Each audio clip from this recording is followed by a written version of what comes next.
చిన్న ప్రార్థన చేసుకుని ముందుకు వెళదాం. పరిశుద్ధుడువు, సర్వశక్తిమంతుడువు, పరిపూర్ణ కృపాసత్య సంపూర్ణుడైన ప్రభా నీకు వందనములు స్తోత్రమునైనా. సర్వలోక రక్షకుడు అయిన దేవా నీకు వందనములు స్తోత్రమునైనా. సర్వ సృష్టికర్తమైన దేవా నీకు వందనములు స్తోత్రమునైనా. ఈరోజు పరిశుద్ధమైన విశ్రాంతిలో ప్రవేశపెట్టబడిన సజీవులకు ఉంచేది మీకు వందనములు స్తోత్రమునైనా. మేము ఎంతవరకు తండ్రి మమ్మల్ని కంటికి రెప్పలో కాశీ కాపాడు ఆరాధన విషయంలో పాటల విషయంలో తండ్రి వందనైనా. మీ యొక్క నామాలు కనపరచుండకనైనా అదే విధంగా తండ్రి ప్రార్థన విషయంలో సహాయం చేసేందుకు వందనములు స్తోత్రమునైనా. ఈ వాక్యభాగంలో వెళుతున్నప్పుడు ఇన్ని గ్రహించుకున్న మనసుతో పాటునైనా తగిన సిద్ధపాటు హృదయాలు మాకు అనుగ్రహించమని, మీరు మాట్లాడే ప్రతి మాటని భద్రపరుచుకునే విధంగా మమ్మల్ని నడిపించమని, మీరే మాకు తోడేయండి. మీ ఆత్మతో సమస్తం జరిగించమని యేసు యొక్క పరిశుద్ధ నామములో అడిగేస్తున్నాం.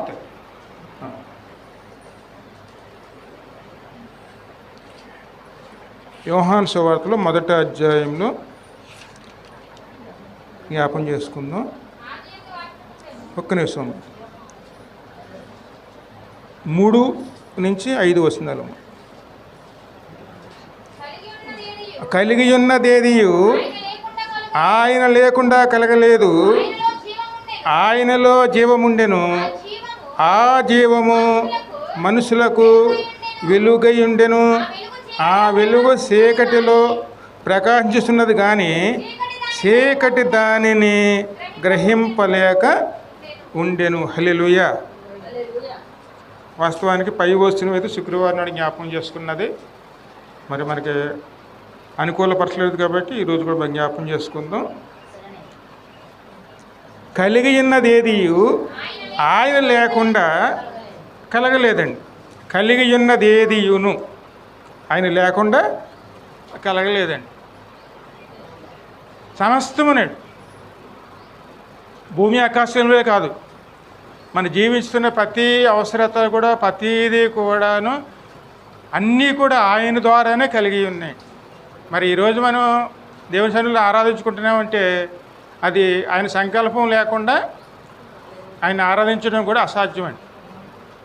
అందుకే ఆయన ఏమంటున్నారు, ఆయన కలిగి ఉన్నదేదియు ఆయన లేకుండా కలగలేదండి. ఎందుకంటే మనం ఎందుకు దేవుడిని ఆరాధించాలి? దీనికోసమేనండి. ఆయన చిత్తం లేకుండా ఏది కూడా మనం పొందుకునే అవకాశం అనేది లేదండి. ఇప్పుడు ఇది జరుగుతుందంటే అది దేవుని చిత్తమే. కాబట్టి మనం దేవుని ఆరాధించే వారమే ఉండాలి.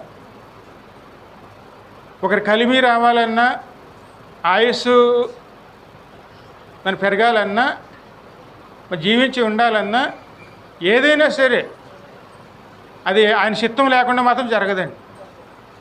ఒక రూపాయి మనం సంపాదించుకోవాలన్నా, సంపాదించుకున్న రూపాయి మనం నిలవాలన్నా దేవుని చిత్తం లేకుండా జరగదు. ఆయన చిత్తం ఉంటేనే అది మనం సాధించగలుగుతామండి. అందుకే మనం ఆయన ఆరాధించేవారునే ఉండాలి. దేవుని చిత్తాన్ని బట్టి మనం దేవుని ఏం చేయాలి? ఘనపరుచుకునేవారునే ఉండాలండి. అందుకే ఆయన ఏమంటున్నారు, ఆయన కలిగి ఉన్నదేదియు ఆయన లేకుండా కలగలేదు. ఆయనలో జీవముండెను. మొట్టమొదటి వచ్చిన ముందు జ్ఞాపం చేసుకుందాం. ఎందుకంటే మనం సృష్టించినది విధానం కూడా మనం జ్ఞాపం చేసుకోవాలండి. మనం ఎలా సృష్టించబడ్డాం, అలా మనలో ఏమున్నది, మనం ఎవరి ద్వారా మనం ఈరోజు జీవించి ఉన్నాం అనేది అంటే చూస్తే 2వ అధ్యాయంలోను 7వ వచనంలో స్పష్టంగా ఉంటుంది. చూడండి అమ్మ, ఆదికాండం 2:7.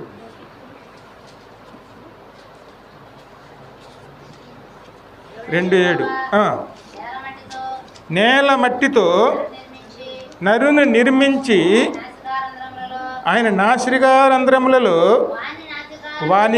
వాని నాసికారంధ్రములలో జీవవాయువును ఊదగా నరుడు జీవాత్మ ఆయను. హల్లెలూయా. ఇవాళ మనం జీవిస్తున్నామంటే అక్కడ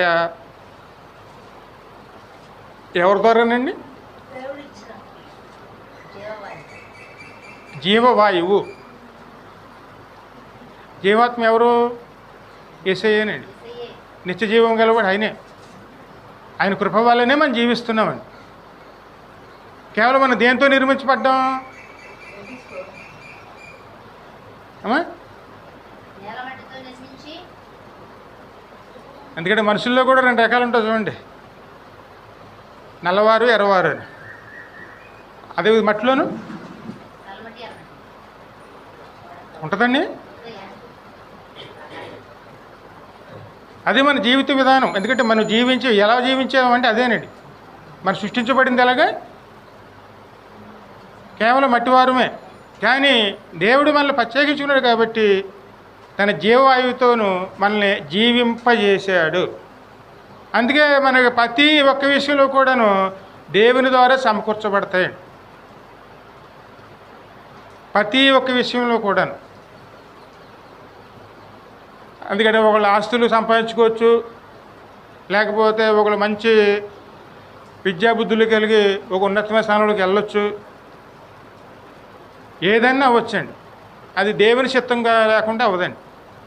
దేవుడు ఇచ్చాడు కాబట్టి అది పొందుకోగలుగుతున్నాం. మరి దేవుని యొద్ద పొందుకున్న తర్వాత మరి దేవునికి తిరిగి ఏమి ఇవ్వాలండి?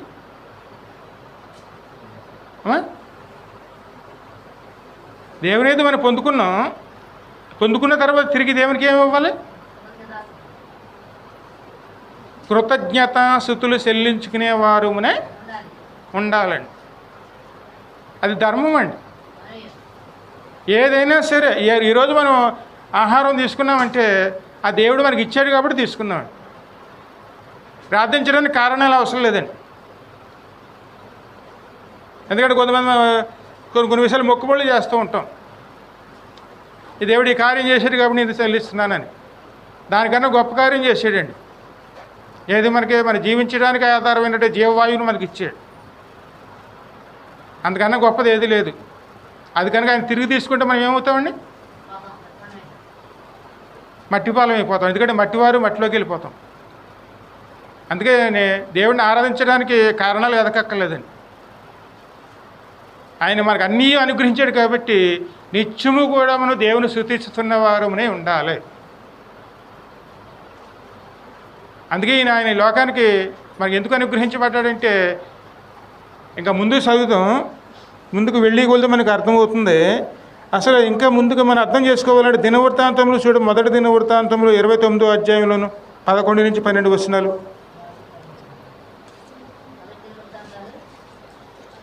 29వ అధ్యాయంలో 11, 12 వచనాలు.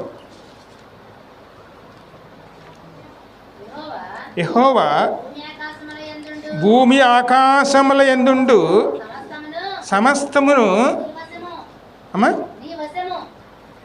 నీ వశము, మహాత్యమును, పరాక్రమమును, ప్రభావమును, తేజస్సును, ఘనతయు నీకే చెందుతున్నవి. యెహోవా రాజ్యము నీది, నీవు అందరి మీదను నిన్ను అధిపతిగా హెచ్చించుకున్నావు. ఐశ్వర్యమును గొప్పతనమును నీ వలన కలుగును. నీవు సమస్తములను ఏలువాడువు. బలమును పరాక్రమమును నీ దానములు. హల్లెలూయా.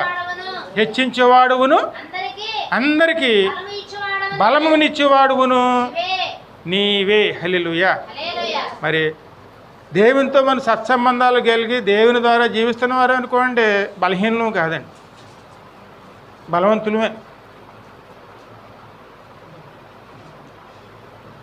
ఒకరి ఐశ్వర్యం రావాలన్నా, ఒకరి ఘనత రావాలన్నా, ఒకరి ప్రభావం రావాలన్నా అవన్నీ కూడా ఎవరి వల్ల దొరుకుతాయండి?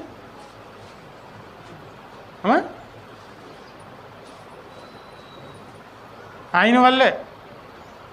అన్నిటికీ మూలకారకుడు ఆయనేనండి. అందుకే ఆయన సృష్టికర్త. ఆయనే మన కోసం వచ్చారన్నమాట. ఆయన మన కోసం అనుగ్రహించబడ్డారు. మరి ఆయన మన కోసం అనుగ్రహించబడినప్పుడు మనం ఆయన్ని ఏం చేసుకోవాలి? ఘనపరుచుకునేవారునే ఉండాలి. ఎందుకంటే మనం దేవుని వద్ద నుంచి ఏదో ఒకటి పొందుకుంటూనే ఉన్నామండి. ప్రతిరోజు దేవుడు మాకేమి ఇచ్చాడని అడుగుతారు చూడండి. ఎందుకంటే కొంతమంది ఖచ్చితంగా అడుగుతారండి, దేవుడు మాకేమి ఇచ్చాడు?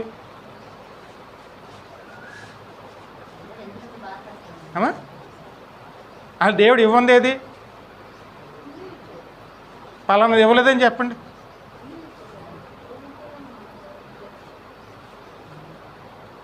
ఏదైనా సరే ఇది మాకు ఇవ్వలేదు అనేది ఏదైనా ఉందండి? అందుకే మనం ఆరాధించాలి, అందుకే మనం గణపరచాలండి.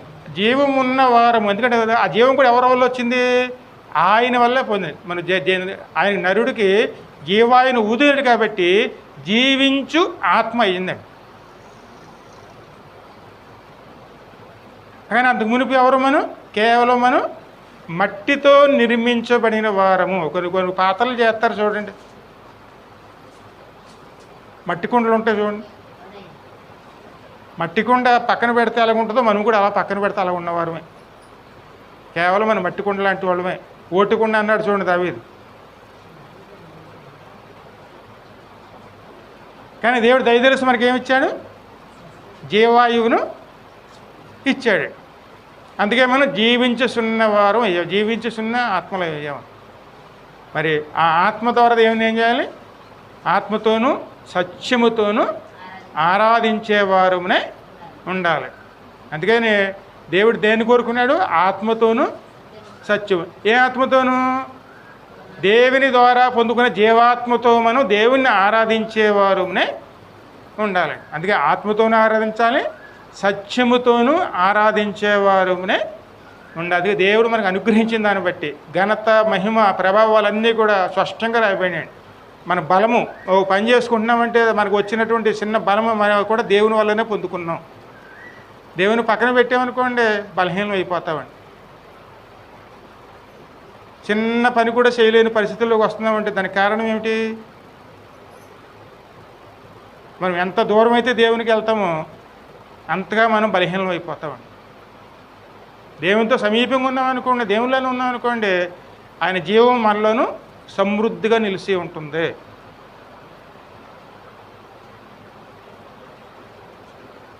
ఇక్కడ ప్రకటన గ్రంథంలో మాట రాసి ఉంటుంది చూడండి, నీ జీవించుచున్నామన్న మాటే కానీ మృతుడవే. దేవునికి దూరమయ్యి మనం ఎంత మాత్రం జీవించడానికి అవకాశం ఉండదండి. దేవునికి మనం అత్యంత సమీపములో నిలిచి ఉండేవారమునే ఉండాలండి. మరి ఇంకా ముందు చూస్తే యెషయా గ్రంథం 45:12 చూడమ్మా.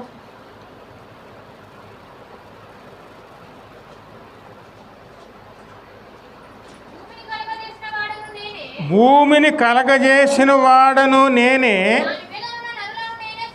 దాని మీద నరులను నేనే సృజించి తిని. హల్లెలూయా. నా చేతులు ఆకాశములను విశాలపరచెను, వాటి సర్వ సమూహమును నేను సర్వ సమూహమునకు. ఒక్కసారి ఆలోచించండి, పైన ఆకాశంలో ఉన్నట్టు సర్వ సృష్టికి దేవుడు ఆజ్ఞ ఇచ్చాడు కాబట్టి అవి క్రమం తప్పవండి. ఆ క్రమం తప్పితే ఏమవుతుందండి?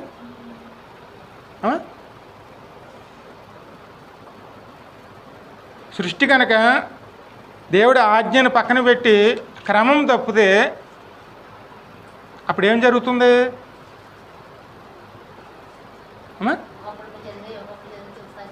అలా కదమ్మా, గాలి ఇవ్వవలసింది ఈటో మానేసింది అనుకోండి, అదే కనుక అదే గాలి విపరీతంగా వేసింది అనుకోండి, అదే ఎండ కనుక పూర్తిగా లేదనుకోండి, అదే ఎండ విపరీతంగా కాసింది అనుకోండి, ఏదైనా వర్షమైనా సరే అసలులాగా ఉండపోయింది అనుకోండి, అదే కానీ ఎక్కువైపోతే సృష్టి ఏం చేస్తుందంటే దేవుని ఆజ్ఞకి లోబడి తన క్రమాన్ని బట్టి ఎప్పుడు కూడాను ఆజ్ఞకు లోబడుతుందండి. అందుకని సృష్టికర్త మాటకు సమస్తమును కూడా లోబడుతుంది. మరి జీవాయుని పొందుకున్న మనము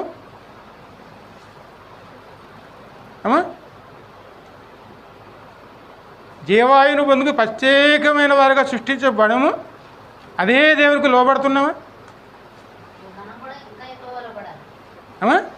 ఎందుకంటే మనం ప్రత్యేకించబడ్డాం. మనం తన జీవాయువుతో మనల్ని జీవింపజేశాడు. అన్నిటిని కలుగును గాక అన్నాడు అంతే. కానీ మనల్ని తన చేతులతో నిర్మించి తన జీవాయువుతో మనకి జీవించే ఆత్మలుగా చేసాడు. మరి సృష్టి అంతా దేవునికి లోబడుతుంటే మరి మనం ఎంతవరకు లోబడుతున్నాము? ఎందుకంటే మనం ఆత్మపరిశీలన చేసుకోవాలండి. దేవునికి మనం ఎంతగా లోబడుతున్నాం. లోబడ్డాం అనుకోండి, నిన్ను ఒక ఉన్నతమైన స్థానంలో దేవుడు నిలుపడానికి ఎప్పుడూ సిద్ధంగా ఉంటాడండి. ఒక ఉన్నతమైన స్థానం. యేసయ్య పక్కన కూర్చొని 24 మంది పెద్దలు ఎక్కడ కూర్చుంటారండి? యేసయ్య పక్కనే. ఆ స్థానంలో మనల్ని నిలుపుతాడు. అది ఎప్పుడు జ్ఞాపకం చేసుకోవాలండి. ఎందుకంటే శూన్యంలో భూమిని ఎలాంటి తీశాడు ఆయన? మరి భూమిని దేంతో కట్టాడండి ఆయన?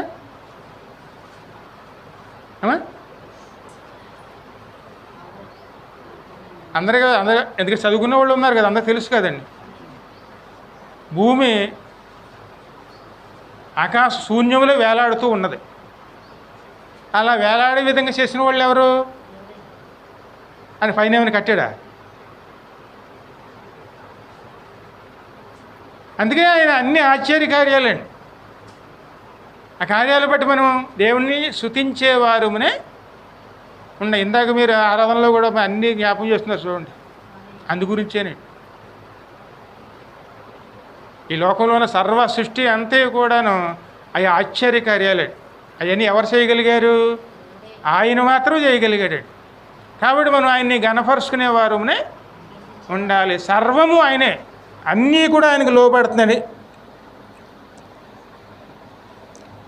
ఇంకా ముందు చదువు.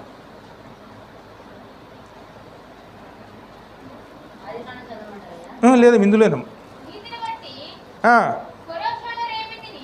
నీతిని బట్టి కొరేషును రేపితిని అతని మార్గములన్నీ సరళము చేసేదను. అతడు నా పట్టణమును కట్టించును, క్రయధనము తీసుకొనకయు లంచం పుచ్చుకొనకయు నేను వెలివేసిన వారిని అతడు విడిపించు. కొరేష్ ఎవరు?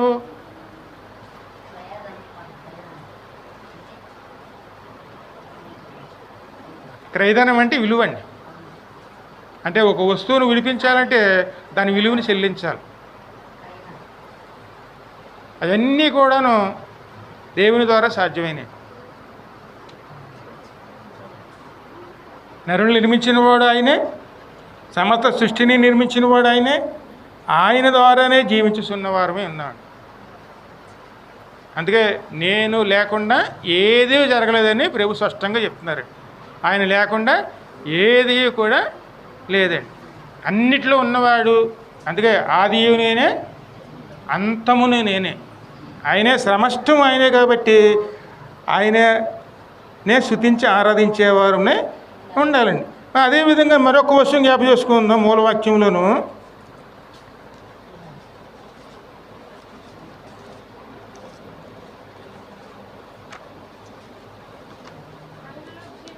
ఆయనలో జీవముండెను, ఆ జీవము మనుషులకు వెలుగే.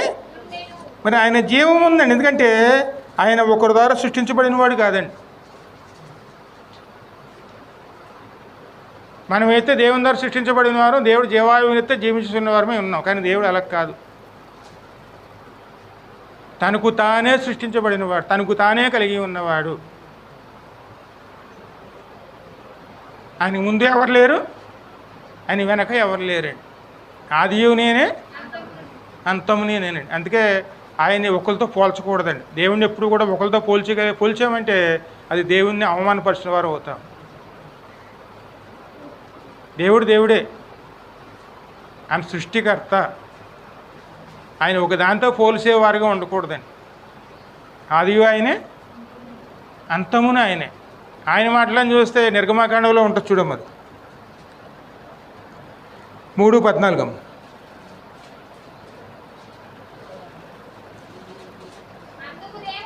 అందుకు దేవుడు నేను ఉన్నవాడును అనువాడునై ఉన్నాను అని మోసతో చెప్పెను. మరియు ఆయన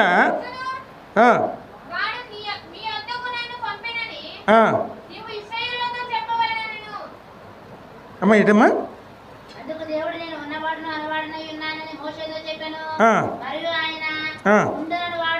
ఉండునను వాడు నీ యొద్దకు నన్ను పంపినని నీవు ఇశ్రాయేలుతో చెప్పవలేను. అందుకే ఆయన పేరు జీవించుచున్నవాడు అని అర్థం అండి. ఉన్నవాడును నిత్యం ఉన్నవాడైన పలానా సమయంలో ఆయన జన్మించాడని లేదండి. పలానా సమయంలో ఆయన మరణిస్తాడని లేదండి. అందుకే ఆయన ఆదియు ఆయనే, అంతము ఆయనే. యెహోవా అంటే మాటకు అర్థం ఏమిటంటే అండి, నిత్యము నిలుచువాడని అర్థం అండి. యెహోవా అన్న మాటకి నిత్యము నిలుచువాడు, నిత్యము కలిగి ఉన్నవాడని అర్థం అండి.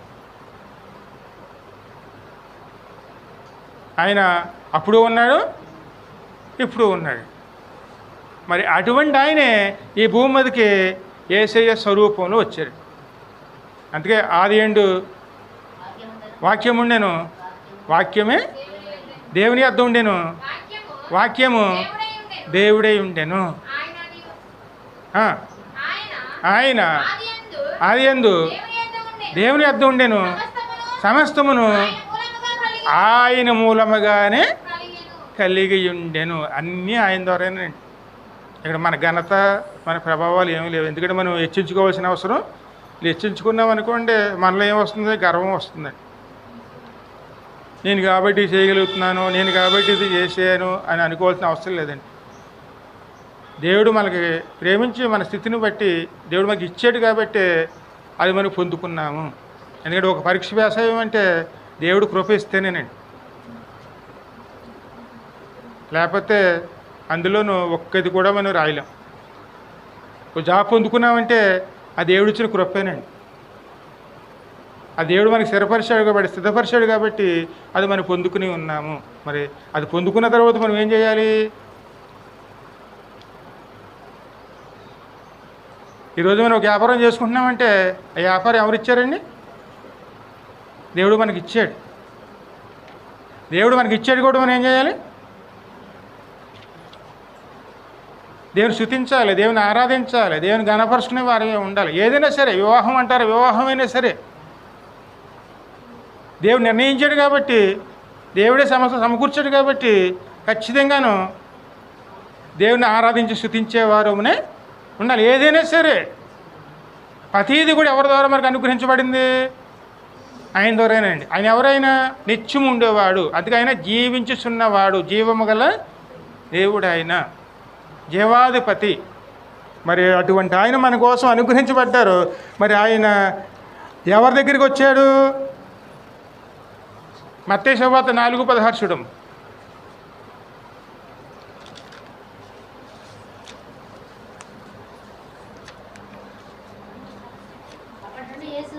అప్పటి నుండి యేసు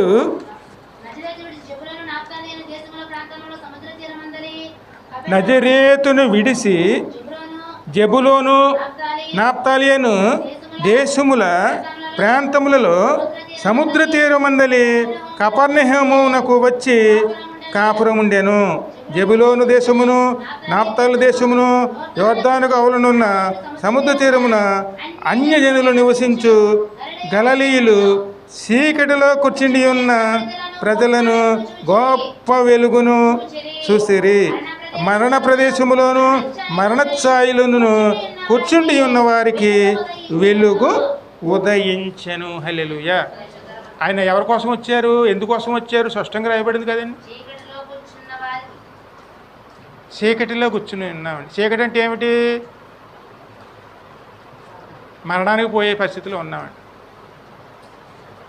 మరణఛాయ అంటే ఈ సమయంలోనూ ఆ సమయంలోనూ మనం ఎప్పుడో అప్పుడు ఖచ్చితంగాను మరణానికి వెళ్ళిపోవలసిన వారు. రెండో మరణం అండి.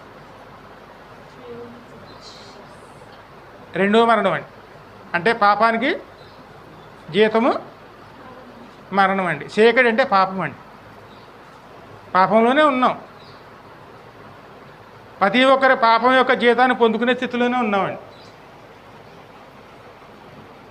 ఏదో జీవిస్తున్నాం కానీ మృతులమే. అంటే ఈ సమయంలోనే ఆ సమయంలో ఏదో ఒక సమయంలో మనం తీర్పులో వెళ్ళిపోవలసిన వారమే. ఖచ్చితంగా రెండో మరణం గెలవలసిన వారమేనండి. కానీ ఏ స్థితిలో ఉన్నాం మనం? ఆ విషయం ఖచ్చితంగా సిలువ పక్కనే కనపడుతుందండి మనకి. యేసయ్యని సిలువ వేసినప్పుడు యేసయ్యతో పాటు మరొక ఇద్దరిని కూడా సిలువ వేశారండి.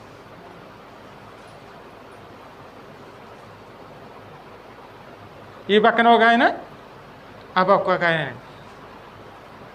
మొత్తం ముగ్గురికి సిలువ వేశారు. అందులో ఇద్దరు దేవుని బట్టుకు చూపిస్తున్నారండి, దూషిస్తూనే ఉన్నారు. కానీ అందులో ఒకడు ఆయన పొరపాటు తెలుసుకుని ఆ పొరపాటును సరి చేసుకోవటానికి దేవుడిని ప్రార్థించాడండి. నీవు నీ రాజ్యానికి వెళ్ళినప్పుడు నన్ను జ్ఞాపకం చేసుకో అందు మునుపు అంటాడనమాట. మనం ఈ శిక్షకి యోగ్యులమే, పాత్రులమే, కానీ ఆయన ఏ నేరము చేయకుండా ఆయన ఈ శిక్షను అనుభవిస్తున్నాడు. ఇది నీవు ఎరగవా? మనం ఈ శిక్ష అనుభవిస్తున్నామంటే దానికి తగిన యోగ్యత మనం ఉన్నది. ఎందుకంటే మనం చేసిన దాన్ని బట్టే మనం అనుభవిస్తున్నాం. అందుకే ఈ లోకం అంతా కూడాను సులువు మీద ఉందండి. ఏ భేదము లేదు, అందరూ పాపము చేసి దేవుడు అనుగ్రహించే మహిమను పొందుకోలేని స్థితిలో. అందుకే మరణఛాయలో ఉన్నటువంటి ఆ చోటికి ఆయన ఒక వెలుగుగా వచ్చారండి. మరణఛాయ మనందరూ కూడాను మరణఛాయ అంటే ఏమిటి? సావు కళ అండి.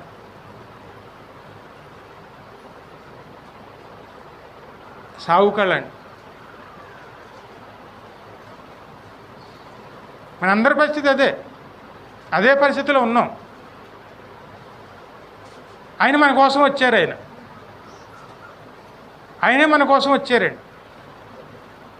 మరి వచ్చిన మనం ఎలా స్వీకరించేవారునే ఉన్నాము. అది మనం ఎప్పుడు జ్ఞాపకం చేసుకోవాలండి. మరణఛాయలో ఉన్న మన దగ్గరికి ఆయనే మన కోసం వచ్చారు. మరి ఆయనలో ఏమున్నది? యోహాను 6 కనీసం 5వ అధ్యాయం 26 చదువు.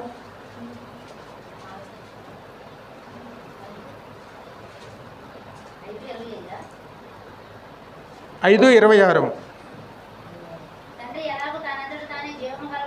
తండ్రి ఎలాగూ తనంతట తానే జీవం కలిగి ఉన్నాడో అలాగే కుమారుడును తనంతట తానే జీవము గలవాడై ఉండుటకు కుమారునికి అధికారమును అనుగ్రహించబడి. తనంతట తానే జీవము కలిగి ఉన్నాడంటే ఆయన ఒకరి వలనే కలిగిన వాడు మాత్రం కాదండి. కేవలం ఒకరి వల్ల కలిగిన వారు ఎవరు? మనువండి. దేవుడు మనల్ని మట్టితో చేశాడు. అదే దేవుడు మనల్ని తన నోటితోనూ జీవాయువును ఊదాడండి. కాబట్టి మనం ఒకరి వల్ల కలిగిన వారం అండి. దేవుడు అలా కాదండి. తనకే తాను జన్మించిన వాడు. ఏమో ఎప్పుడు పుట్టాడు ఎవరికి తెలియదు, ఎలా పుట్టాడు ఎవరికి తెలియదు. ఆయనకి ఆదియు లేదు, అంతము లేదండి. ఆదియు నేనే, అంతము నేనే. యేసయ్య అదేనే. యేసయ్య అందుకే దేవుడు అనేది ఎందుకు అంటున్నాం మనం? అందుకే దేవుడు అండి. నిత్యము ఉన్నవాడు, ఆదిలో ఉన్నవాడు ఆయనే, అంతంలో ఉన్నవాడు ఆయనే. ఆయనలో ఏమున్నది? జీవం ఉందండి. నన్ను తినువాడు మరి ఎన్నటికి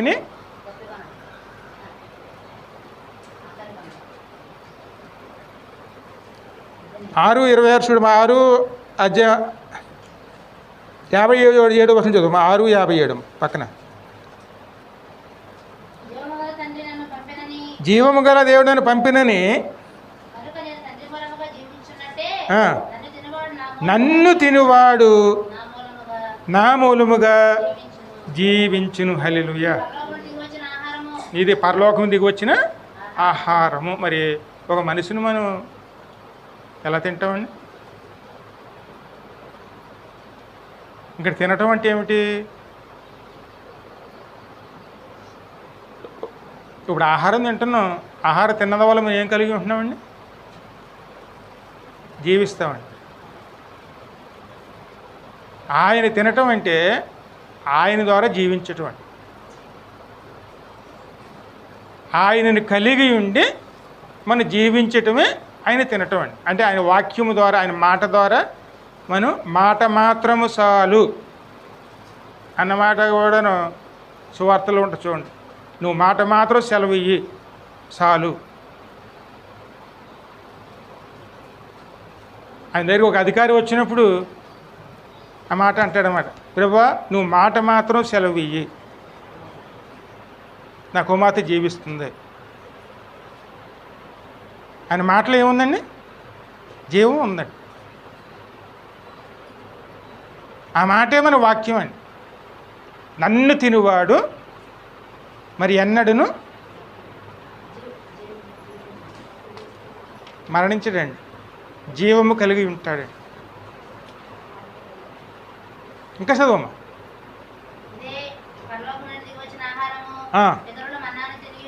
పితరులు మన్నాను తిని చనిపోయినట్లు కాదు, ఈ ఆహారం తినవాడు మరి ఎల్లప్పుడూ జీవించునని నిక్షేమగా నేను నీతోను చెప్పుచున్నాము. హల్లెలూయా. అందుకే యేసయ్యని కలిగి ఉన్నవారు నిత్య జీవంలో నిత్యం ఉంటారు.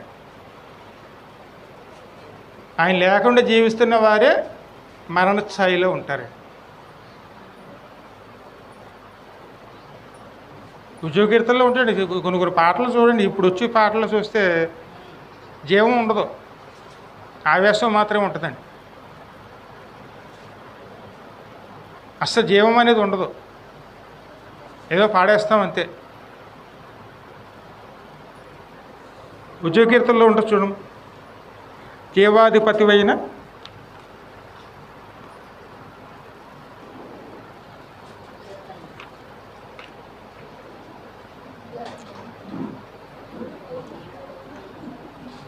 ఐదు 38.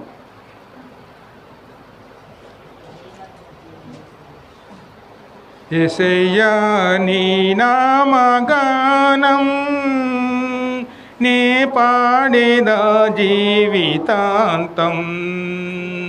యేసయ్యా నీ నామగానం నే పాడేదా జీవితాంతం. శోధన వేదన బాధలు కలిగిన, శోధన వేదన బాధలు కలిగిన నీ పాడేదా శాంతి గీతం. హల్లెలూయా ఆమేన్ హల్లెలూయా, హల్లెలూయా ఆమేన్ హల్లెలూయా. జీవాధిపతివైన దేవా నిత్య జీవము నాకొసగినావా. జీవాధిపతివైన దేవా నిత్య జీవము నాకొసగినావా. జీవజలమై జీవహారముగా, జీవజలమై జీవహారముగా పరముని విడసినావా, పరముని విడసినావా. హల్లెలూయా ఆమేన్ హల్లెలూయా, హల్లెలూయా ఆమేన్ హల్లెలూయా. యేసయ్యా నీ నామగానం నే పాడేదా జీవితాంతం. నీ మాట నా నోట పాడగా ప్రభు, నీ మాట నా బ్రతుకు బాటగా. నీ మాట నా నోట పాడగా ప్రభు, నీ మాట నా బ్రతుకు బాటగా. ప్రకటింతునయ్యా నీ సిలువ వార్త, ప్రకటింతునయ్యా నీ సిలువ వార్త. ప్రాణమున్నంత వరకు, ప్రాణమున్నంత వరకు యేసయ్యా నీ నామగానం నీ పాడేదా జీవితాంతం. శోధన వేదన బాధలు కలిగిన, శోధన వేదన బాధలు కలిగిన, నీ పాడేదా శాంతి గీతం, నీ పాడేదా శాంతి గీతం. హల్లెలూయా. జీవాన్ని ఇచ్చేవాడు ఆయనే. మనం జీవిస్తున్నామంటే, ఈ స్థితిలో మనం ఉన్నామంటే దేవుడు ఇచ్చేటువంటి ఉచిత కృప అండి. అందుకని ఆయన్ని ఆధారము చేసుకుని మనం జీవించేవారమే ఉండాలండి. ఆయన వాక్యాన్ని ఆధారం చేసుకోకుండా, ఆయన చిత్తాన్ని ఆధారం చేసుకోకుండా ఈ లోకంలో మనం జీవిస్తున్న వారం ఏమిటంటే జీవించుచున్న మాటే కానీ నీవు మృతుడవే. చాలామంది ఇలాగ జీవించేస్తున్నాం. ఆయన నమ్ముకుంటాం కానీ ఆయన వాక్యాన్ని కాదండి.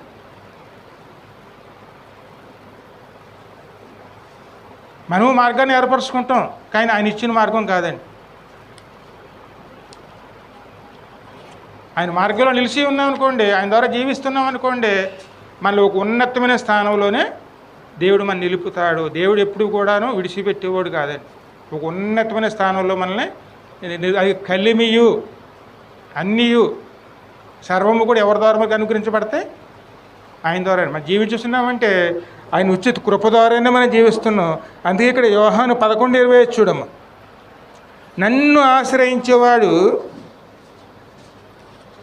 కముంచదమ్మ 11:25. అందుకు యేసు పునరుత్థానమును జీవమును నేనే, నా యందు విశ్వాసం ఉంచినవాడు చనిపోయినను బ్రతుకును. హల్లెలూయా. చనిపోయినంటే ఏమిటి అమ్మా?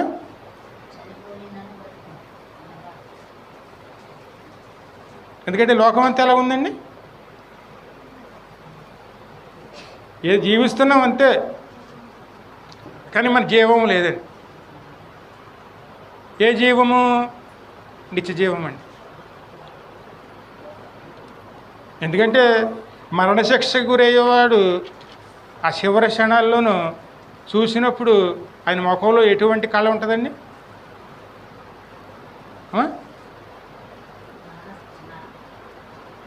ఈ క్షణము ఆ క్షణము అన్న పరిస్థితిలో ఉన్నవాళ్ళు ముఖం చూస్తే ఎలా ఉంటుంది?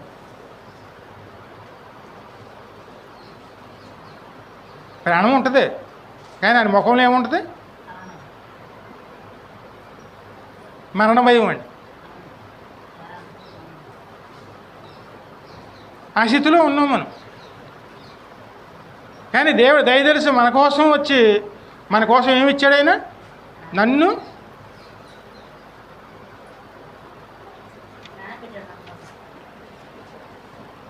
ఇంక చదువు 25 వచనం చదవండి.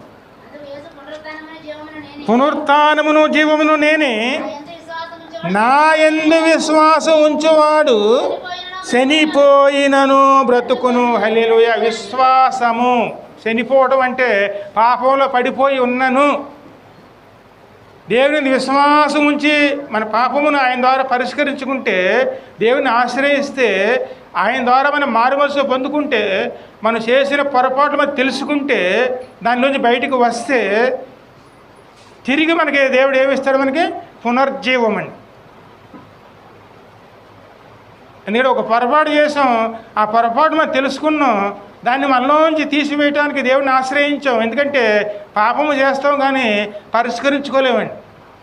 ఆ పరిష్కారం ఎవరి దగ్గర ఉంది? దేవుని యొద్దే ఉందండి.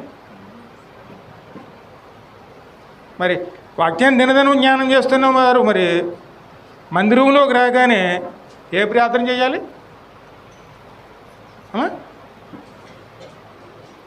దేవు సన్నిధానంలో రాగానే ఏం చేయాలండి? ప్రార్థనే. కానీ ఏ ప్రార్థన? పాపక్షమాపణ అండి. తెలిసి తెలియక చేసిన పాపములను విడిపించమని, నూతన హృదయం నూతన స్వభావం ఇమ్మని దేవుని సన్నిధిలో రాగానే మొట్టమొదటి చేయవలసిన ప్రార్థన అదేనండి. సమాధానం దేవుళ్ళు వెతికేవారునే ఉండాలండి. ఆయన ఆశ్రయిస్తే ఖచ్చితంగా దేవుడు మనకేమిస్తాడు? కొత్త జీవితాన్ని అందుకే ఆయన ఏది పునరుత్థానము జీవమును నేనే, నా యందు విశ్వాసం ఉంచేవాడు చనిపోయినను బ్రతుకును, బ్రతికి నా యందు విశ్వాసం ఉంచు ప్రతి వాడును ఎన్నటికి చనిపోడు. హల్లెలూయా. బ్రతికి నా యందు విశ్వాసం ఉంచేవాడు, మారుమనసు పొందుకుని దేవుని ఆశ్రయించేవాడు మరి ఎన్నడూ కూడా మరణానికి గురవడండి. మరణం అంటే ఏమిటి? నరకానికండి. అందుకే ఆయన ఎవరైనా జీవమునిచ్చేవాడు, జీవించుచున్నవాడు. ఆయన ఒకరి జీవింపజేయగలడు. ఆయన అలాగే స్వయంచాలితంగాను ఆయన జీవించుతున్నవాడే ఉంటాడు.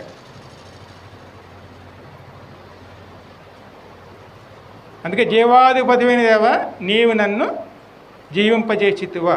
హల్లెలూయా. దేవుడు దయ తెలిస్తేనే మనం ఆయన రాజ్యంలో చేరగలం అండి.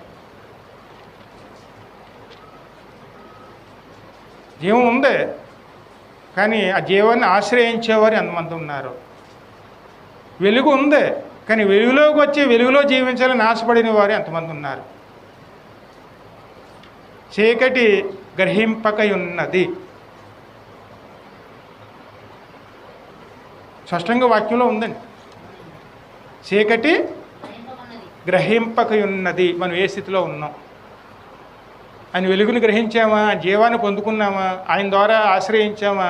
ఆయన ద్వారా మనం విమోచించబడ్డామా? జీవంలోకి వచ్చి ఉన్నామా? నిత్యము మనం పరిశీలన చేసుకోవాలి. ఏ స్థితిలో ఉన్నాం, మనం ఏ పరిస్థితిలో ఉన్నాం. ఎందుకంటే లోకం ఏ స్థితిలో ఉన్నదో ఒకసారి కింద చూస్తే మనకు అర్థమవుతుందండి.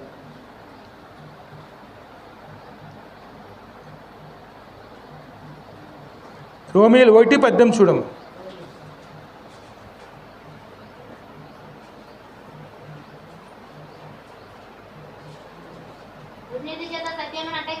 దుర్నీతి చేత సత్యమును అడ్డగించు మనుషుల యొక్క సమస్త భక్తిహీనత మీదను దుర్నీతి మీదను దేవుని కోపము పరలోకము నుండి బయలుపరచబడుతున్నది. హల్లెలూయా. జాగ్రత్త పడాలండి, జాగ్రత్త పడ. సమస్త భక్తిహీనత మీదను. భక్తిహీనత అంటే ఏమిటి అమ్మా?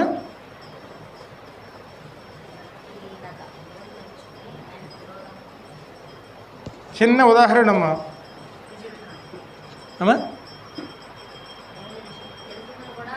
మనం ఎంత తిన్నా పాలిపోతున్న వారికి ఉన్నామనుకోండి, అప్పుడు మనం ఆ స్థితికి రావడం దేనిని గుర్తుంచుకుంటాం? మనం తెల్లగా అయిపోతున్నాం అనుకోండి, ఎంత తిన్నాను వెంటనే దాని గురించి ఏం తెలుసుకుంటాం? రక్తహీనత అనుకుంటాం. రక్తహీనత ఏం చేస్తుంది? బలహీనలు చేసేస్తుంది. భక్తిహీనత కూడా అంతేనండి. మనలో దినదినము కూడా భక్తి తగ్గిపోతుంది అనుకోండి.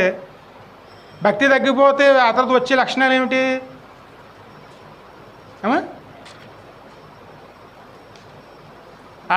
మొదట్లో ఉన్న భక్తి ఈరోజు ఉందా?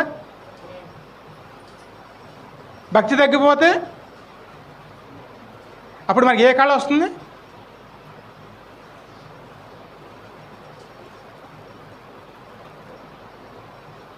సమస్త భక్తిహీనతల మీదను దేవుని కోపము రగులుకుంటుందండి.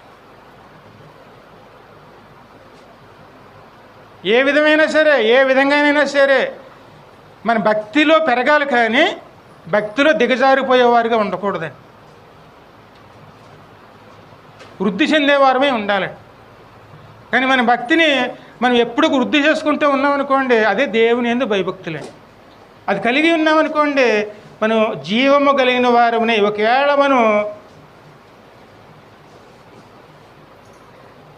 మనం సావుకు సమీపించిన వారే ఉన్నాను, దేవుడు మనల్ని తిరిగి పునర్జీవింపజేయగలిగిన వాడిగా ఉంటాడు.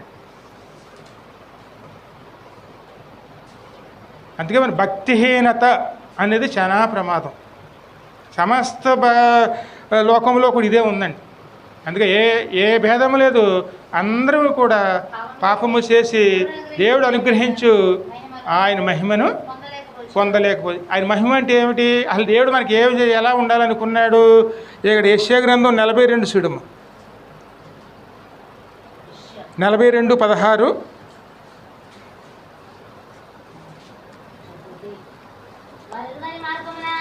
వారు ఎరగని మార్గమున గ్రుడ్డి వారిని తీసుకువచ్చేదను, వారు ఎరగని త్రోవలలో వారిని నడిపించేదను. హల్లెలూయా. ఒకసారి ఈ వాక్యం పరిశీలన చేసుకోండి.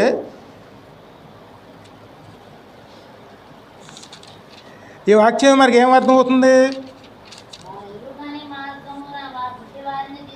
నేనే మార్గము, నేనే సత్యము, నేనే జీవము. అది యేసయ్య మార్గం అండి. మరి వారు ఎరగని మార్గము, ఎందుకంటే ఒకప్పుడు మనకు తెలిసే ఈ మార్గం యేసయ్య మార్గం. ఎందుకంటే మా సాక్ష్యాలు చెప్తాం కదండి.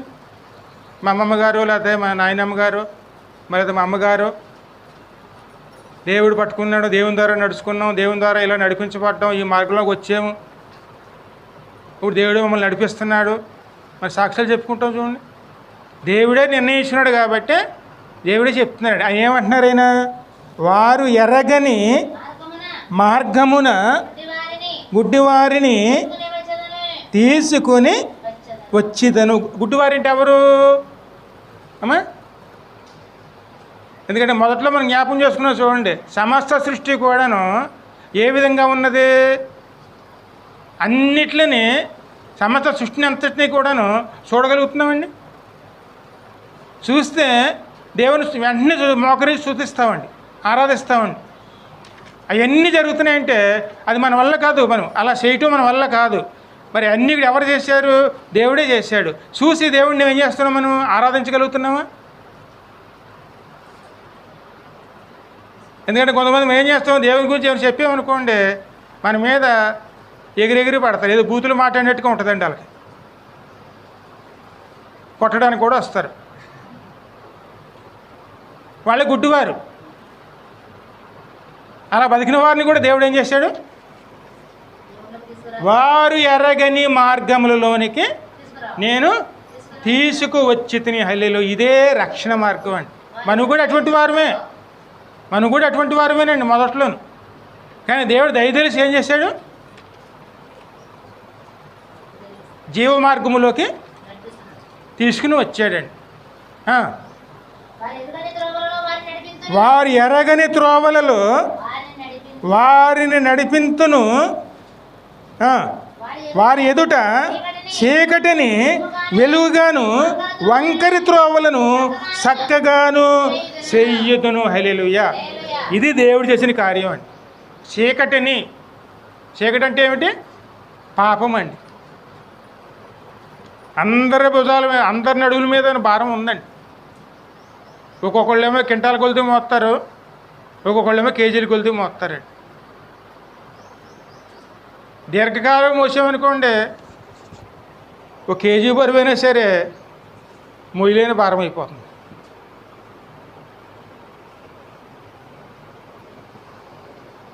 మరి మన ప్రయాసలు పడుతూ భారాలు మోస్తున్న వారిగా ఉన్నామా? లేకపోతే దేవుని పిలుపుని విని మన భారాన్ని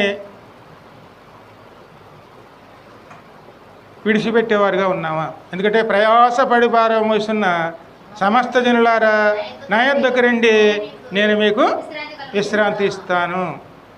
ఆ పిలిచింది ఎవరు? యేసయ్య మార్గం అండి. అందుకే నేనే మార్గము, నేనే సత్యము, నేనే జీవము. అందుకే అది జీవ మార్గము. ఆ జీవాన్ని తెచ్చిన వాడే కాబట్టి నన్ను తినువాడు మరి ఎన్నడను మరణించడు, మరణమును చూడడు. ఆయనే నాడు జీవాధిపతి అండి. ఆయనే మనకు అనుగ్రహించబడ్డాడు. మరి ఎరగని వారిగా, గుడ్డివారిగానే దేవునితో నడుస్తున్నామా? లేకపోతే ఆయన దగ్గరికి వచ్చిన తర్వాత చీకట్లోంచి వెలుగును చూస్తున్న వారమే ఉన్నామా? ఏ విధంగా ఉన్నామండి? వెలుగులో ఉన్నామా, చీకట్లో ఉన్నామా? చీకటి అంటే పాపం అండి, వెలుగు అంటే సత్యం అండి. సత్యంలో ఉన్నవాడు ఎవడొకటి సిగ్గుపడ్డాడు, తల ఉంచుకోడండి. ఎక్కడైనా ధైర్యంగా మాట్లాడగలడు. కానీ చీకటితో ఉన్నవాడు బయట మాట్లాడటానికి ఇష్టపడ్డాడు. బయట మాట్లాడితే తలంచుకోవాలండి. కానీ దేవుడు మనల్ని ఎలా చేస్తా ఉన్నాడు? తల ఎత్తుకునేవారుగా చేస్తా అన్నాడండి, తల దించుకునేవారుగా కాదండి. అది అందుకే జీవ మార్గము. ఆ మార్గాన్ని మన దేవుడు నడిపించాడు కాబట్టి దాంట్లో మనం నిలుచుని, ఆ జీవములో నిలుచుని వెలుగులో నడుచుకునేవారునే ఉండాలి. అందుకోసం మనకు ఆయన అనుగ్రహించబడ్డాడు. చీకటి ఏం చేస్తున్నారు? గ్రహించలేకపోతుందంటే చీకటిలో ఉన్నవారు అందుకే మరణస్థాయిలో ఉన్న చీకటిలో ఉన్నటువంటి వారి యొద్దకే నేను వచ్చి ఉన్నాను. వాక్యం ఎవరి దగ్గరికి వెళ్తుంది?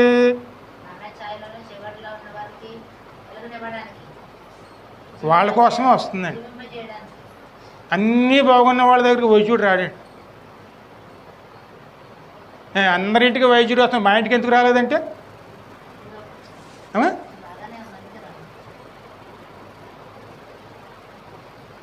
ఎందుకంటే మన శరీర మార్గంలో ఉన్నాం కాబట్టి ఆయన అవసరం మనకు అవసరం లేదండి. ఇప్పుడు మనమే అక్కడికి వెళ్ళిపోతాం. కానీ కొంతమంది ఎలా ఉన్నారు? నశించిపోయే పరిస్థితిలో ఉన్నారండి. అందుకే వైద్యుడు ఎవరికి కావాలి? నశించిపోయే వారికే కావాలండి. ఆయన జీవాన్ని పొందుకునేవారునే అది దేవుని క్రియ అండి. అదే 42:6 నుంచి చదవమ్మా.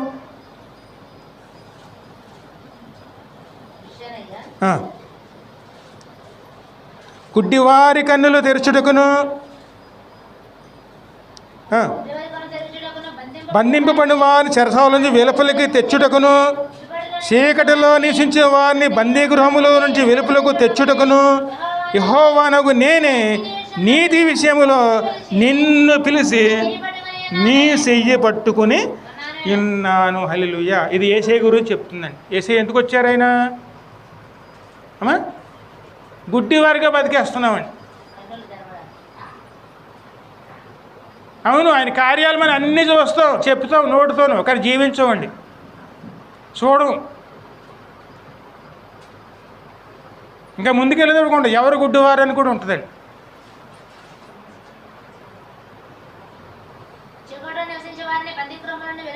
బందీగృహంలోనే ఉన్నామండి, ఇంకా మన పాపం బంధించే ఉంది. ఎందుకంటే చీకట్లో ఉన్న వారిని నడిపించడానికి ఏం పట్టుకోవాలండి? చెయ్య. ఎందుకంటే గుడ్డివారిని నడిపిస్తానికి ఏం చేస్తాం? చెయ్యి పట్టుకుని మార్గం నడిపిస్తామండి. మనం గుడ్డివారిగా జీవిస్తున్నాం అనుకోండి, యేసయ్య అనే వాక్యం ఏం చేస్తుంది? చెయ్యి పట్టుకుని మన వెలుగులోకి తీసుకురావడానికి ప్రయాసపడుతుందండి. అందుకే ఆయన ఈ లోకానికి వచ్చారండి. మరి వచ్చినప్పుడు మనం ఏం చేసుకోవాలి? సద్వినియోగం చేసుకున్నాం అనుకోండి, వెలుగు సంబంధులుగా ఉంటామండి. ఇంకా ముందు చదవమ్మా.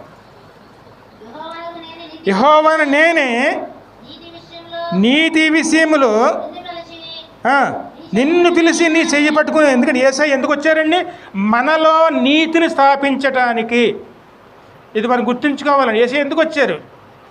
నా అప్పులు తీర్చడానికి కాదండి,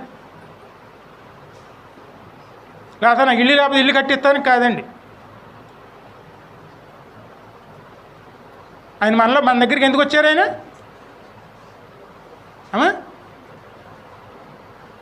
నీతిని స్థాపించడానికి. అంటే మనం దేని కోల్పోయి ఉన్నాం? నీతిని, దేవుని నీతిని కోల్పోయి ఉన్నామండి. మనదే నీతి అనుకుంటున్నాం మనం, అది కాదండి. దేవుని నీతి, పరలోక నీతి, అది స్థాపించడానికే యేసయ్యను పంపించాడు. అందుకే ఆయన నీ చెయ్యి పట్టుకుని ఉన్నాను. చదవమ్మా. నిన్ను కాపాడి ప్రజల కొరకు నిబంధనగాను కాపాడతాడు. ఎప్పుడు?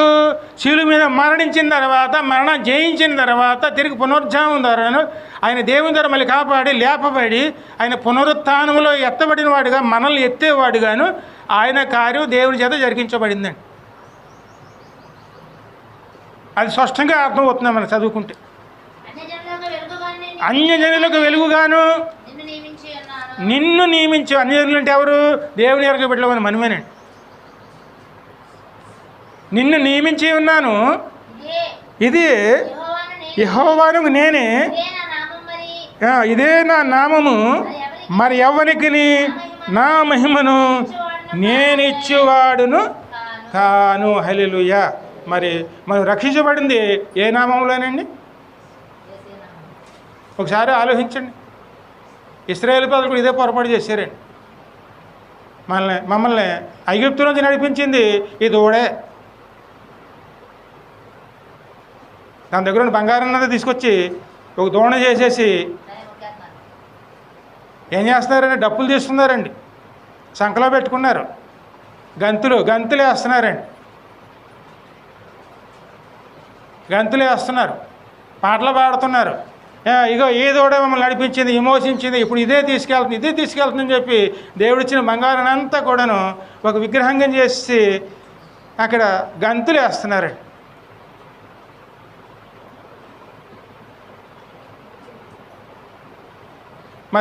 మనం దేని ద్వారా విమోచించబడ్డాం? ఎవరికి మహిమ కలిగిస్తున్నాం?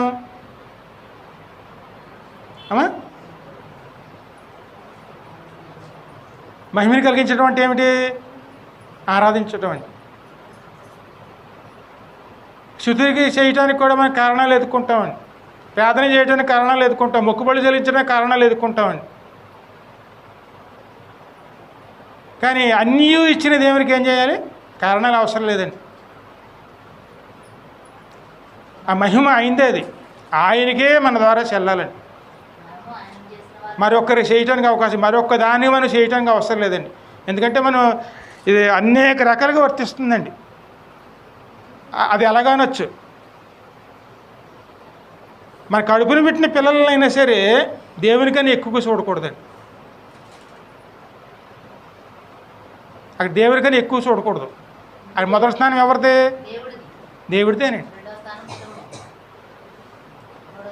దేవుని పక్కన పెట్టి మన పిల్లల్ని హెచ్చించుకునే వారిగా ఉంటామండి. అది దేవునికి ఎలా కనపడుతుంది?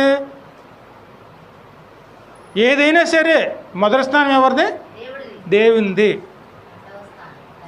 ఆ తర్వాతది ఉన్న స్థానంలో మనమండి.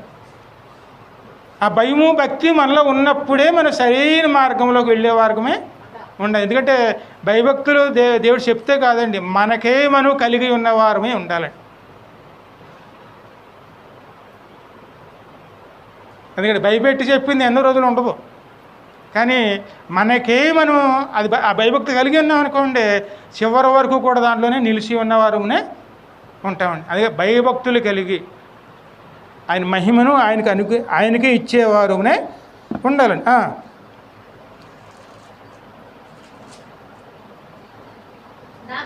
నాకు రావలసిన స్తోత్రములు విగ్రహములకు చెందనీయము. మునుపటి సంగతులు సంభవించను కదా, కొత్త సంగతులను తెలియజేస్తున్నాను. పుట్టక మునిపే మీకు తెలుపుచున్నాను. సముద్ర ప్రయాణం చేయవలరా, సముద్రుల సమస్తమున దీపములారా, దీప నివాసులారా, యెహోవాకు కొత్త గీతము పాడుడి. హల్లెలూయా. మరి సమస్తం ఎవరు? ఆయన ద్వారానేనండి. అందుకే మనం ఆయన్ని ఆరాధించేవారమే ఉండాలి. కానీ ఎలా ఉండకూడదు?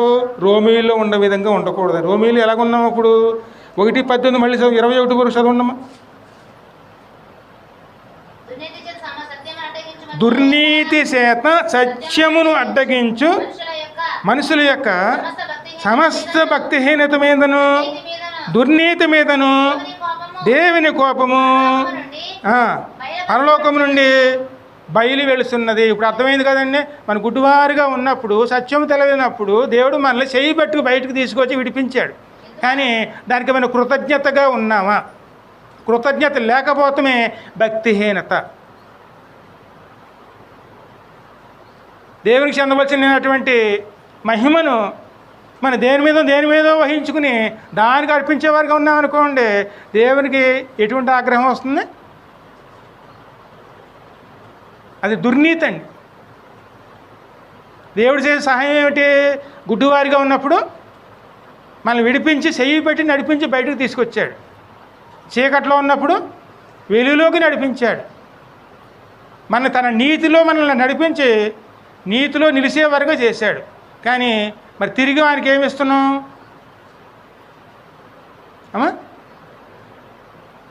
ఏమి ఇవ్వగలుగుతున్నామండి?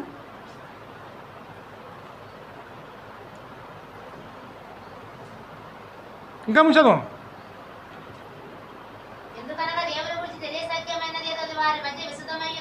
ఎందుకంటే మాకు తెలియదు అంటాం లేదండి. ఎందుకంటే కళ్ళు తెరిచి చూస్తే దేవుడు చేసిన కార్యాలన్నీ కనపడతాయండి. దేవుడే వారికి విశదపరిచి, ఎందుకంటే సమస్త సృష్టి చూడండి, చూస్తే దేవుని కార్యం స్పష్టంగా కనపడుతుంది. ఎలా కనపడుతుంది అనొచ్చు? ఆకాశం పైనుంచి వేలాడబడుతుంది. దేని మీద వేలాడబడుతుంది?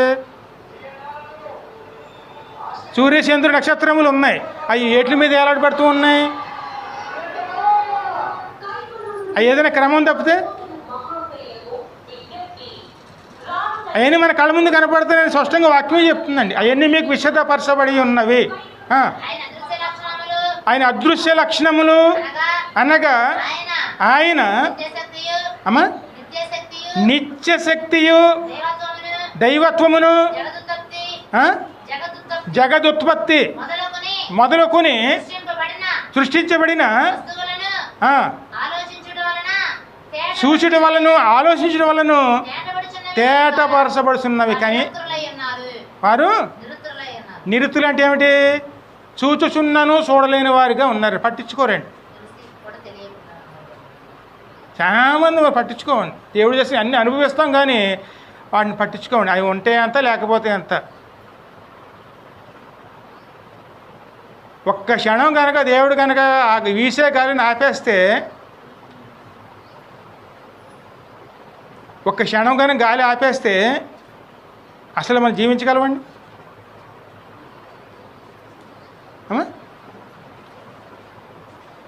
వెంటనే హాస్పిటల్లో పరిగెట్టే వరకు ప్రాణం ఉంటే పర్లేదండి, ఆక్సిజన్ పెట్టేస్తారండి. ఆక్సిజన్ ఎంత అవుతాయండి? అలా ఎన్ని రోజులు బతకగలం?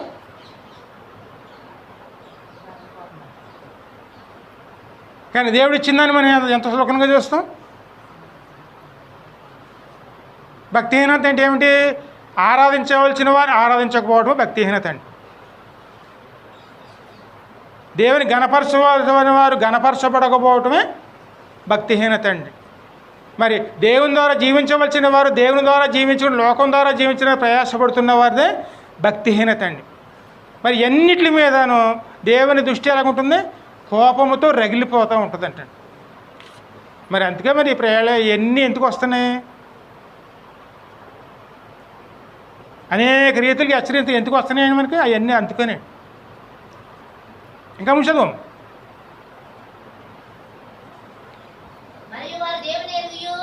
మరియు వారి దేవునిని ఎరిగియు ఆయనను దేవునిగా మహిమపరచలేదు. హల్లెలూయా. కృతజ్ఞతాస్తుతులు చెల్లించలేనే లేదు. వాస్తవం ఏదో మూల కూర్చుండిపోతాం, దానివల్ల ఉపయోగం ఉండదండి. బొమ్మ కూడా మూల కూర్చుంటుంది. బొమ్మలో ఏమి లేదు, జీవం లేదు. దానికి మనకి విశ్వాసం ఉందా లేదా? అమ్మా స్పష్టంగా వాక్యం ఏం చెప్తుంది? బొమ్మను మూల పెడితే అలాగే పడి ఉంటుంది. దానికి మనకి ఏమైనా వ్యత్యాసం ఉందా లేదా? నువ్వు కొడితే మోగుతుంది అది, అంతేగా. దానికైతే మోగదండి. దానికి మనకి వ్యత్యాసం ఎక్కడుంది? ఆ వ్యత్యాసాన్ని కనపరుచుకునే అందుకే జీవించున్న మాటే కానీ నేను మృతుడవే. ఎందుకంటే చనిపోయినోడు మాట్లాడండి.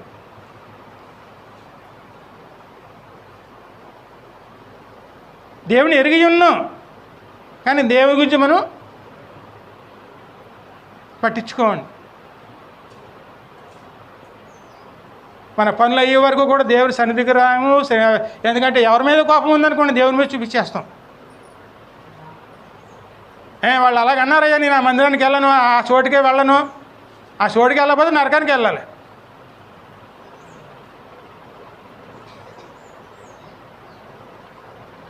అంటే ఎటువంటి స్థితిలోకి వెళ్ళిపోతున్నాం? దేవుడు ఎరుగుతూ ఉన్నవారు, దేవుడు తెలుసు, ఎవరు వాళ్ళు చెప్పక్కర్లేదండి. కానీ అక్కడ వంక దేని మీద పెడుతున్నాం మనం? దేవుని మీద పెడితే బాగానే ఎవరో ఏదో అన్నారని చెప్పి వాళ్ళ మీద పెట్టి దేవుడిని నిజ దేవుడిని మనం దూరం చేసుకుంటే మనకన్నా మూర్ఖులు ఉంటారండి. అందుకే దేవుడు ఏమన్నాడు? వారు దేవుని ఎరిగియుండియు దేవునిను మహిమపరచలేదు. తమ వాదములు, నీ అన్నమాటకి వచ్చింది చూడండి. వాదములు అంటే ఏమిటి? ఎప్పుడో వాళ్ళు అన్నారండి, ఎప్పుడో వీళ్ళు అన్నారండి, ఎప్పుడో వాళ్ళు అన్న, ఇదే వాదనలు అండి. వాళ్ళ వల్ల ఉపయోగం ఉండదండి. అది మన రక్షణ తీసుకురాదు. ఎన్ని ఎరిగి ఉన్నాడు కాబట్టి ఏసే చెయ్యి పట్టుకుని తీసుకురావటానికే ఆయన మన యొద్దకు వచ్చాడు. వారి అవివేక హృదయము అంధకారమాయెను. నీ అన్న మాటలో వాస్తవమేనండి. ఆ మాట ఎందుకు వర్తిస్తుంది? అవివేకం అంటే ఏమిటి?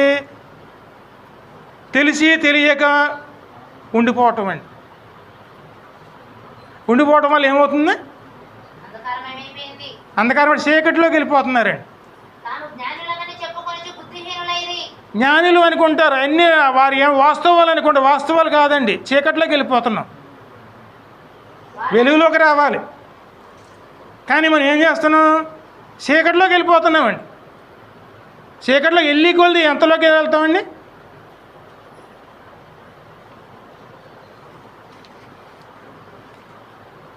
ఇక ముంచదు. వారు అక్షయుడకు దేవుని మహిమను క్షయమగు మనుషుల యొక్కయు పక్షుల యొక్కయు దుష్పాదక సమస్త జంతువుల యొక్కయు పురుగుల యొక్కయు ప్రతిమా స్వరూపములకు మార్చివేశారు. దేవుని ఎక్కడ తీసుకెళ్ళారండి? ఇక్కడికి దేవునికి ఆకారం లేదండి, నిరాకారుడు. ఎవరైనా చూడండి, దేవునికి ఆకారం పెట్టవలసిన అవసరం లేదు. ఎందుకంటే ఆయన నిరాకుడు అన్న మాటకి ఏమిటి? ఎందులో అయినా కనపడగలడు.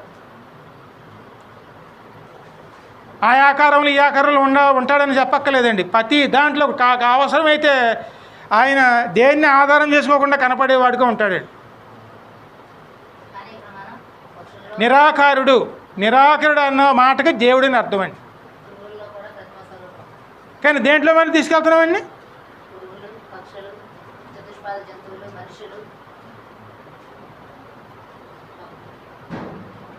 మరి దేవునికి మన ద్వారా మహిమ వస్తుందా, అవమానం వస్తుందా? మరి ఈ స్థితిలోకి వెళ్ళిపోతున్న మనల్ని దేవుడే దయ తెలిసి చెయ్యి పట్టి విడిపించడానికే ఆయన మన కోసమే వచ్చి ఉన్నారు. ఒకసారి మరి మనకి నెమ్మది రావాలంటే, మన పిల్లలకి నెమ్మది రావాలంటే మనం ఏం చేయాలో కనపడుతుంది. చూడండి 32 ఇర్మియా గ్రంథం 39 వచ్చింది చూడమ్మా.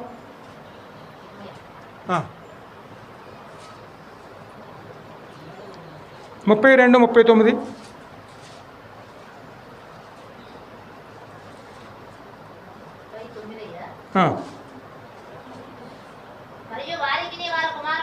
మరియు వారికి వారి కుమారులకును మేలు కలుగుటకై వారు నిత్యమును నాకు భయపడినట్లు నేను వారికి ఏక హృదయమును ఏక మార్గమును దయచేయుదును. నేను వారికి మేలు చేయ మానకుండినట్లు నిత్యమైన నిబంధనను వారితో చేస్తున్నాను. వారు నాకు విడవకుండినట్లు వారి హృదయములలో నా ఎడల భయభక్తులను పుట్టించేదను. హల్లెలూయా. నేను వారికి మేలు చేయుటకు నేను వారి యందు ఆనందించుతున్నాను. ఎందుకనే మీరు ఎన్నుకున్న మార్గము మీ పిల్లలకి ఎలా ఉంటుందండి? ఒక నిమిషం నిదానించి ఆలోచించండి. మీరు ఒక మార్గాన్ని ఎన్నుకున్నారు, ఆ మార్గం వల్ల మీ పిల్లలకి ఏం దొరుకుతుంది?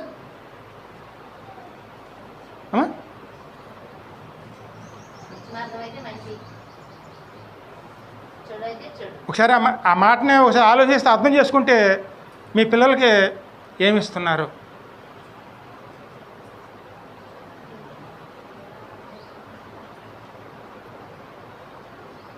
తండ్రి తాగుబోతు అయితే పిల్లలు తాగుబోతులు అవుతారండి.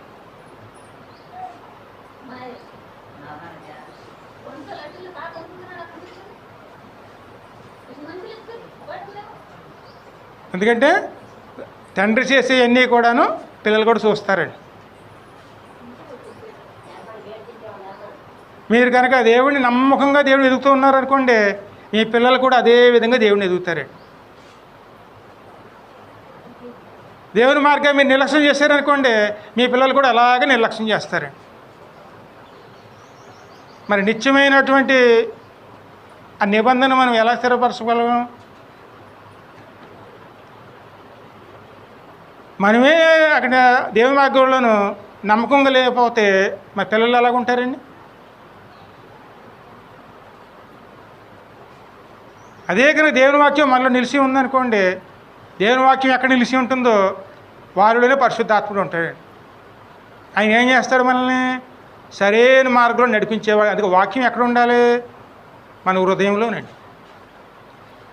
అదే నిత్య నిబంధనగా మారుతుందండి. అప్పుడు మనం ఎక్కడికి వెళ్తున్నామో, ఏం చేస్తున్నామో, వాక్యం మనకి వెలుగు. నీ వాక్యమే నా పాదములకు దీపమాయెను. హల్లెలూయా. పాదములు అంటే ఏమిటి? నా త్రోవలకు వెలుగై ఉండెను. వాక్యం ఎక్కడ ఉండాలి? మన హృదయంలో ఉండాలండి. మన వెలుగులోకి వెళ్తే మన పిల్లలు వెలుగులోకి వస్తారండి. మన మందిరాల్లో కనుక మనము క్రమం లేని వారిగా దేవుని మందిరాలను అనుసరిస్తున్న వారమైతే మన పిల్లలు కూడా అదే నేర్చుకుంటారు. క్రమం తప్పితే అది అతిక్రమం అవుతుందండి. అదే దుర్నీతి అవుతుందండి. అందుకే సమస్త దుర్నీతి మీదను దేవుని కోపము రగులుస్తున్నది. మరి దేవుని కోపంలోకి వెళ్ళిపోయేలా చేస్తున్నామా? దేవుని ఆశీర్వాదంలోకి వెళ్ళేలా చేస్తున్నామా? ఏ విధంగా చేస్తున్నామండి? అని మా పిల్లలు వెళ్ళరయ్యా. మరి మనం సక్రమంగా వెళ్తే మన పిల్లలు కూడా మన దగ్గరికి వస్తారు.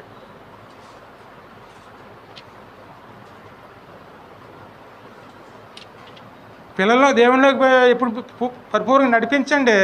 వారు వదలమన్నా వదలరండి. దేవుని మార్గాన్ని వదలమన్నా వదలరు. మనమే కానీ నిర్లక్ష్యం చేస్తే మన పిల్లలు ఎక్కడికి వెళ్తారు? వారే నిర్లక్ష్యం చేస్తారు. ఏమి ఇస్తున్నాం వాళ్ళకి? దేవుని ఆశీర్వాదాన్న, దేవుని ఉగ్రతన? దేవుడు మనకి నిత్య నిబంధన చేశారండి. అదే యేసయ్య రక్తంతో కడగబడటం. ఆయనే కొత్త నిబంధన. యేసయ్యే కొత్త నిబంధన. ఆయన కనుక మనం నిలిచి ఉన్నాం అనుకోండి, తండ్రి యొక్క దేవునికి మనకని మధ్యవర్తిగా ఉంటాడండి. అన్నమాట. 1 తిమోతి 2:4 ఉంటుందండి.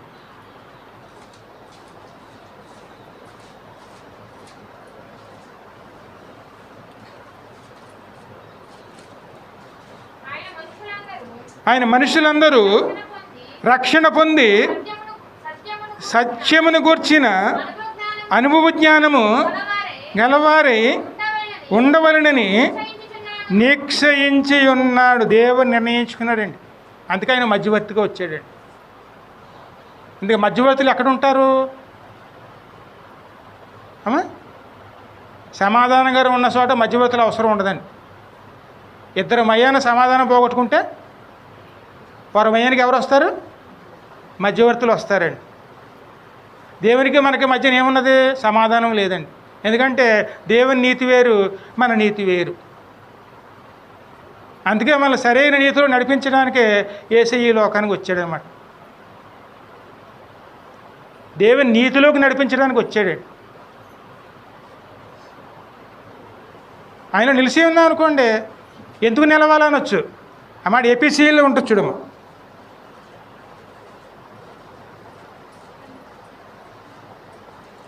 ఐదో అధ్యాయంలో 15-21.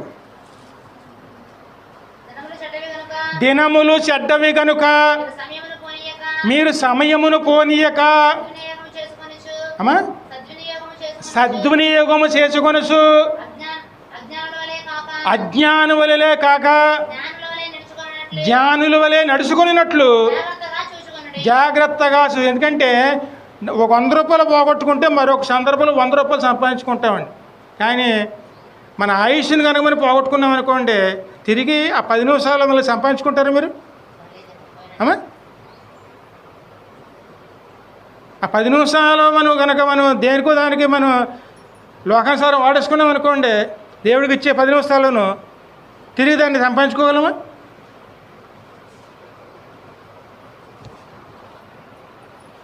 అందుకే సమయమును పోనీయక సద్వినియోగం చేసుకోవాలండి. దేవుడు ఇచ్చే సమయాన్ని ఏం చేసుకోవాలి? సద్వినియోగం చేసుకోవాలి. ఎందుకంటే దినాలు చెడ్డవండి. మీరేమీ వెళ్ళి గొడవలు పెట్టుకోక్కర్లేదండి, మీ మీదకి వచ్చి గొడవలు పడతారు. అటువంటి రోజుల్లోకి వచ్చాం. అదే దినములు చెడ్డవి కనుక ఆ సమయాన్ని ఏం చేసుకోవాలి? సద్వినియోగం చేసుకో. చదువు ఇంకను. అజ్ఞానులు ఏం చేస్తారు అమ్మా?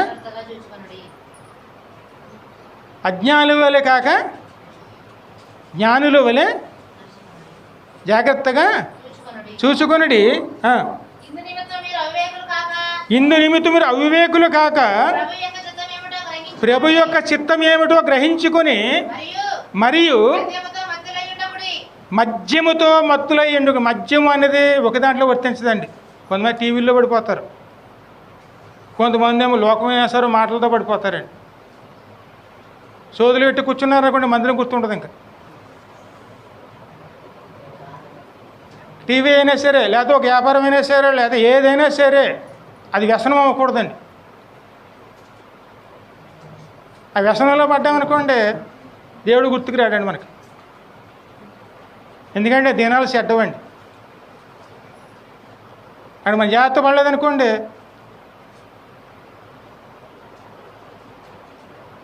అందుకే పౌలు ఏమని చెప్తున్నాడు?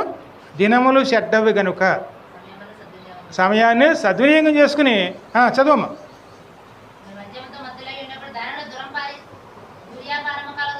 దానిలో ఏమన్నది? దుర్వ్యాపారం ఉన్నది. అయితే ఆత్మపూర్ణులై ఉండుడి. ఒకరితో ఒకడు కీర్తనలతోనూ సంగీతములతోనూ ఆత్మ సంబంధమైన పాటలతోనే హెచ్చరించుచు మీ హృదయములలో ప్రభువును గూర్చి పాడుతూ కీర్తించుచు మన ప్రభువైన యేసుక్రీస్తు అయిన పేరిట సమస్తమును గూర్చి తండ్రి అయిన దేవునికి ఎల్లప్పుడూ కృతజ్ఞతాస్తుతులు చెల్లించుచు క్రీస్తు యందు భయముతోనూ ఒకరినొకడు లోబడి ఉండు. ఇదేనండి యేసయ్యలో మార్గం అండి. ఇదే జీవమార్గంలో వెళ్ళటం అండి. ఆయనే జీవమార్గం వచ్చారండి. ఆ మార్గంలో వెళ్ళామనుకోండి, పరలోకం వెళతాం. కానీ చీకట్లో ఉన్నవారుగా ఉన్నామనుకోండి, చీకట్లో ఏ మార్గంలోకి వెళ్తున్నామో మనకు తెలియకపోతే ఎక్కడికి వెళ్ళిపోతామండి? ఇక్కడికి గుడ్డివారుగా గుడ్డివారు ఎంత దూరం వెళ్తారు? ఏదో అడ్రా ఒకరు దేనికి దాన్ని తణుకు పడిపోతారండి. ఏ స్థితిలో ఉన్నాం మనం? ఆయన లోకానికి వెలుగుగా వచ్చారు, జీవం ఇచ్చేవారుగా వచ్చారు. మరి ఆయన ఆశ్రయించామనుకోండి, జీవించుతున్న వారుగా ఆయనతో వెలుగులో నడిచేవారుగా ఉంటామండి. కానీ మన లోకాన్ని ఎంచుకున్నామనుకోండి, అక్కడికి నశించిపోయే అదిగా జీవించుతున్న మాటే కానీ మృతుడవే. ఏ స్థితిలో ఉన్నాం మనం? ఒకరినొకరిని ముందు హెచ్చరించుకొని సమయాన్ని ఏం చేసుకోవాలి? సద్వినియోగం చేసుకునే వారమే ఉండాలండి. ఎందుకంటే మనతో మన వాళ్ళు అందరూ రావాలి. అంతేకాని ఎవరో ఒకరు వెనక్కపోతే అందువల్ల మనకు సంతోషం రాదండి. ఎందుకంటే మన అందరూ చోటకి వెళ్తున్నప్పుడు ఒకరు తప్పిపోతే మనకి ఎలా ఉంటుంది? వాళ్ళని ఎలాగోలాగా సరి చేసుకునేవారునే, వాళ్ళని సరైన మార్గం తీసుకొచ్చేవారునే ఉండాలండి. అలా ఉన్నప్పుడే మనం సంతోషంతో మనం వెళ్ళేవారునే. దానికి కావాలితే ఎవరి సహాయం తీసుకోవాలి? దేవుని సహాయం అండి. అదే వాక్య సహాయం అండి. పాటలతోనూ వాక్యముతోనూ ఒకరిని హెచ్చరించుకొని ఆయన మార్గం నడుచుకున్నామనుకోండి, అదే జీవ మార్గం, అదే పరలోక మార్గం అండి. మరి అందులో నడిపించాలంటే ఖచ్చితంగాను ఆయన మీద ఆనుకునేవారునే ఉండాలి. హల్లెలూయా. చిన్న ప్రార్థన చేసుకుందాం అమ్మా.